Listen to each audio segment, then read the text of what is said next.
M. Tshisekedi se trouvait à Bruxelles National pour y prendre un avion des lignes portugaises vers Kinshasa. Mais, sans le savoir, dit-il, il était en Belgique en situation irrégulière car frappé depuis 3 ans d'un ordre d'expulsion.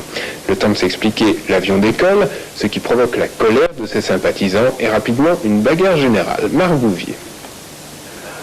Monsieur Tshisekedi devait participer aujourd'hui à un important meeting organisé à Kinshasa par l'UDPS à l'occasion de l'anniversaire du parti. Il se présente donc hier soir à l'aéroport de Bruxelles National pour prendre un avion des lignes portugaises à destination du Zaïre. Une cinquantaine de sympathisants l'accompagnent. Seulement voilà, monsieur Tshisekedi est retenu au poste de contrôle. À ce moment, on ignore encore pour quelles raisons. Parmi les militants de l'UDPS, l'ambiance s'échauffe. Amenez une bonne réponse parce que ça va tarder. Le temps continue donc. Les heures tournent et finalement l'avion décolle sans que monsieur Tshisekedi soit à bord. Il ne pourra donc pas participer au meeting. La colère éclate.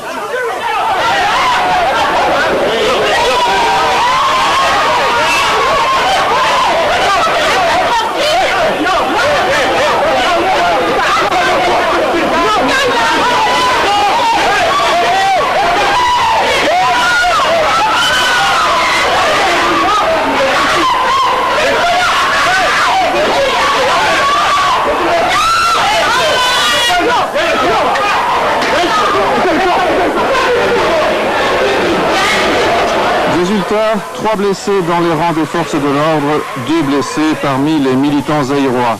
Il n'y aura pas d'arrestation, mais l'affaire ne se conclut pas là.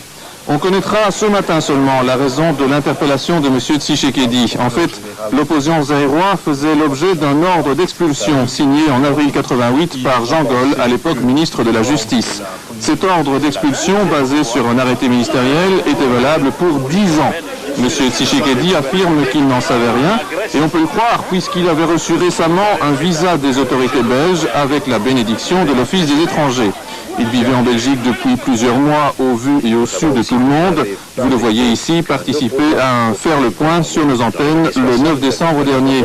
En outre, il voyageait régulièrement à l'étranger avec un visa parfaitement en règle.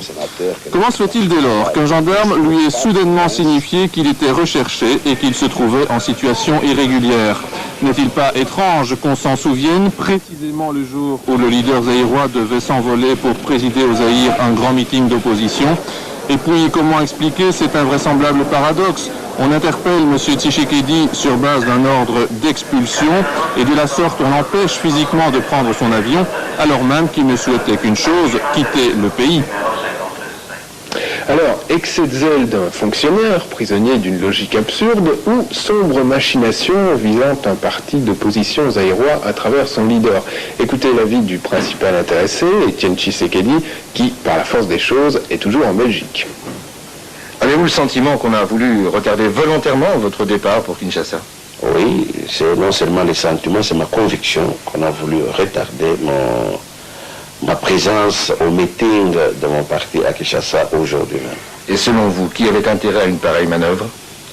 Mais les milieux du département, les milieux politiques du département de la justice, bien sûr, parce que je vous dis que les gendarmes répondent chaque fois à ma femme, si vous n'êtes pas contente, si vous n'êtes pas contente, madame, adressez-vous au département de la justice, nous avons reçu nos autres instructions, nous faisons notre boulot, voilà.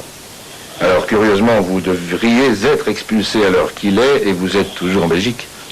Bon, merci, mais c'est la question qu'il faut poser aux autorités compétentes. Ils doivent appliquer les arrêtés d'expulsion. Quel est votre sentiment par rapport à toute cette affaire? Mais justement, le sentiment confirme justement le caractère politique de l'affaire. Le problème n'a rien à faire, n'est pas juridique. Simplement, on veut exécuter la volonté ou les manœuvres du dictateur zaïrois.